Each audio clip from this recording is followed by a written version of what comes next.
What's going on, guys? Unknown Player here, and today we're back with another Destiny 2 video and a whole bunch of stuff to talk about. Probably one of the biggest surprises in the entire Destiny story history has finally been revealed. So, of course, when we talk about what happened and what it actually means. We also got some more content and unlocks with the reset, including an exotic, which seems a little bit glitched right now. And on top of that, Bungie have been making a couple of changes and tweaks in-game that I want to look at as well. There's, of course, some general news and what's going on for Destiny 2 these days. So, as always, a like rating would be much appreciated if you want to support my channel. And let's get into it. Right, so let's talk about Prince Uldren. What is going on there? So it's been an elephant in the room for quite a while now. I'm sure some of you are probably very aware of this cutscene. Some of you may not be aware. With this reset, we once again got another evolution to the whole Queen storyline, but this one is massive. It's actually a cutscene instead of just a normal bit of text or dialogue with subtitles. So of course, do the Petra Blind Well bounty for the Oracle offering. And once you submit it, you should get this. For the first time ever, the Queen is actually not inside her court. She has left and gone somewhere else, which is very interesting. Even more so is what is on her hologram table. It kind of gives a clue as to where she's actually gone. Going up to this table is going to play a cutscene, and inside here we see the very much dead Prince Uldren, who we/Petra killed before, being resurrected by a ghost shell. Uldren is alive. So it seems this is where the Queen has gone. She's of course got the hologram. She's aware of him being alive, plus she is his brother, so she can probably sense him being alive now. Now the funny thing is that this cutscene did actually leak on the internet like a month ago, so quite a few people have been aware of it. I'm sure some of you guys are as well. I mean, it's obviously a giant story spoiler, so I want to wait until it was in-game before covering it inside a video. So now we need to talk about what this means and what is actually going on here. So Uldren being resurrected by a ghost is actually pretty significant. It means a lot more than you might think, a lot more than him just being back alive now. Something the trailer doesn't show, and of course a lot of people are going to be wondering, is how is this going to work? What is Uldren going to do? Is he an enemy? Is he going to be friendly now? What's going to happen with this guy? An interesting fact about the Destiny universe, but essentially when a ghost shell revives anyone, they lose all their memories of who they were before. So everything is gone. They have zero memories at all. The second big thing I want to point out is that Uldren is now a guardian. That's right. He has to be a guardian. He has no choice. He has light powers, all this stuff. He has to fight the Traveler, basically. But again, bear in mind, he's lost all his memories, so he doesn't know what a Traveler is or what he likes or hates. So he's just going to follow along and I guess do as he's told, which is be a guardian. And the third thing, which is probably going to surprise you, but Uldren is now technically the Hunter Vanguard. That is right. He should technically replace Cayde. It's the thing I've talked about called the Hunter Vanguard Dare, but because Uldren killed Cayde, he now has to replace him and do his job for him. Now, I would love to see Akora and Zavala's face when Uldren just shows up to a Vanguard meeting, but I don't think it's going to go exactly like that. Like I mentioned, for the first time in a very, very long time, the Queen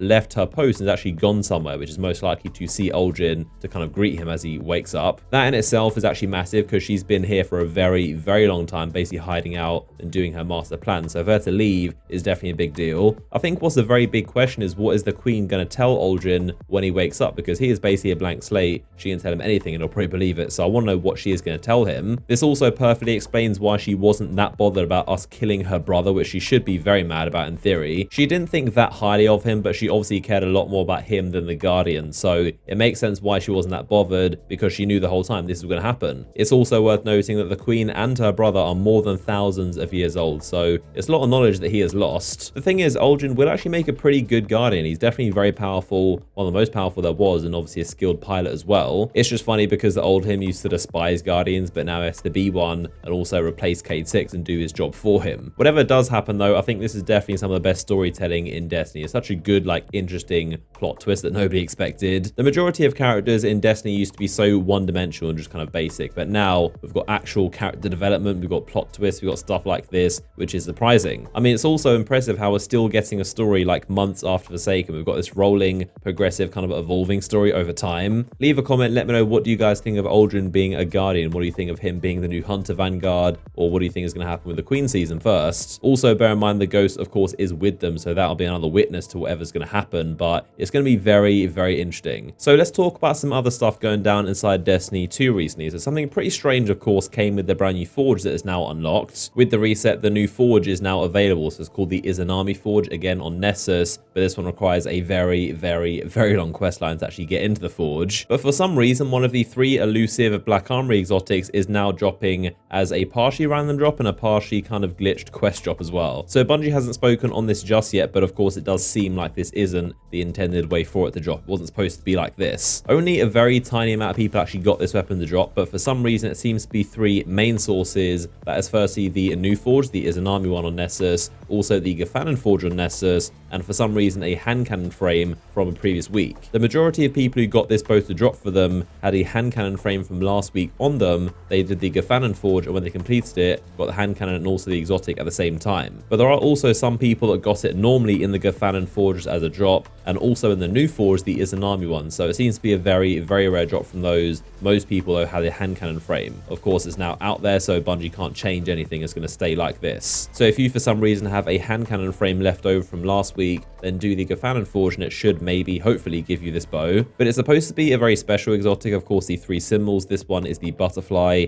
the Jotun is for the hand symbol, and the Izanami's bird and the sniper is for the fishlock. Also, people that have it is showing in the collection kiosk as a kinetic weapon instead of an energy, which it actually is. And it does say in-game the source of this is supposed to be a quest line, not this random RNG drop, which of course happened recently for some people. Do leave a comment down below if you got this bow to drop for you. I'd love to know how you got it and what you did. But that's basically a summary of what is going on with this exotic. It's not supposed to be dropping. It definitely seems like it shouldn't be, but for some reason it is for a very small amount of people. Now let's talk about the weapon itself. What does it do? Is it good? Of course, it's supposed to be a sort of thorn bow with these poison darts. Its main perk is called poison arrows. So arrows fired quickly after a full draw become poison arrows. Precision hits with poison arrows spread a poison to other nearby enemies. I would say the general consensus of people that have this weapon is that it's definitely pretty underwhelming and not that great. Kind of surprising, to be honest, because most exotics released these days are just crazily insanely broken. So this one's actually quite underwhelming. I've seen a bunch of gameplay, and yeah, this thing definitely looks underwhelming. Nowhere near worth the exotic slot, especially in the energy category. If you get the perfect headshot, it releases this cloud of smoke that poisons other enemies, but it's not that significant. PvE, it's pretty awful, to be honest. I mean, comparing this as a primary weapon to all the other primaries with Kill Clip and Outlaw, this thing just doesn't compete. So not really worth the exotic slot, in my opinion. It definitely seems a lot better in Crucible, but again, compared to most other weapons, not really the best choice. Honestly, I don't really mind that it's not that good in Crucible. It's kind of nice not having another Thorn running around, but I would love to see it buffed in PvE. Just the idea of this poison-tipped bow sounds really cool, just poisoning everything, but it does not work at all as effectively. So I'd love to see just this massively just poison spreading corrupting gun that just burns everything. In PvE, if you're going to waste an exotic slot on your energy, it needs to be amazing. It needs to be better than Thousand Voices, Whisper, Spindle, Sleeper, everything else in that category. It needs to be very, very good. But yeah, that is what's going on with the Monarque bow. It seems like a very weird situation, but again, comment down below if you guys have it and what you think of this new weapon. So next up, I want to take a look at a bunch of stuff that has actually been very much overdue for my character. With the latest update, Bungie fixed a bunch of things, and now my character is actually going to be getting some pretty good stuff. The emblem for completing the raid within 24 hours. For some reason, there was a bug and it was not dropping. Only the world's first team got it, but now they've actually fixed it. So if you go to Vanguard, it should be under raids. There it is. And then let's go to the past.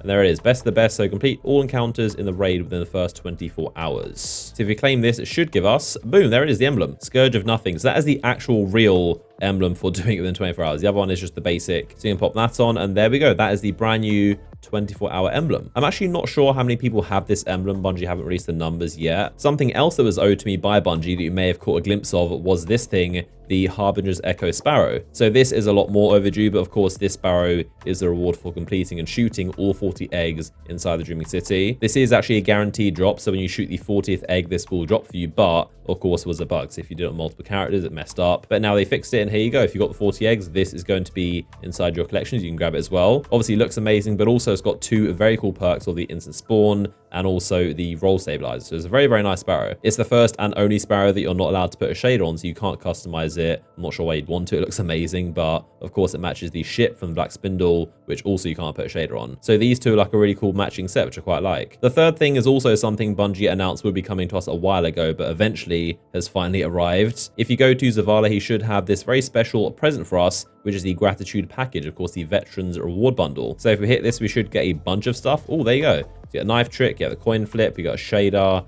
and more stuff as well. It's off screen. So you put the coin flip on. This is the interesting one. The coin flip does actually work. It's got two possibilities. The first one is this yellowy gold color, which you can see there. And the second one, if I do it again, it should be blue colors. You can get two actual possibilities. Well, that's probably going to be yellow again. No, it's blue. I feel like this has got to be used for some kind of gambling within Destiny. We need to figure out a smart way to utilize this emote as a community. What I'm really curious about is the, oh, that is a nice shader. So the broadsword basically is just all black. That's really cool. Shaders affect things so differently though, so it's hard to tell So that was like a tiger stripe in the Midnight Coup. We put on a new Forge weapon. This is the new Raid Scout rifle I got with box breathing, which is very nice. I love this thing. I wish I had better perks, but this thing is amazing. On this gun, which is mostly black anyway, I'm guessing it's just going to turn it, yeah, all black. That is really nice. Wow. That gun looks incredible with the shader. I feel like the shader looks a lot better on guns than it does on armor pieces. It's more of like a gray tiger stripe than black on armor pieces, but on weapons, it's like a super black shader. Yeah, maybe it's just a hunter thing. It doesn't look too good on these armor sets. I'm sure it looks amazing on Titans, though. We did also get 3 of the Crucible and Vanguard boons and the Matter Weaves as well.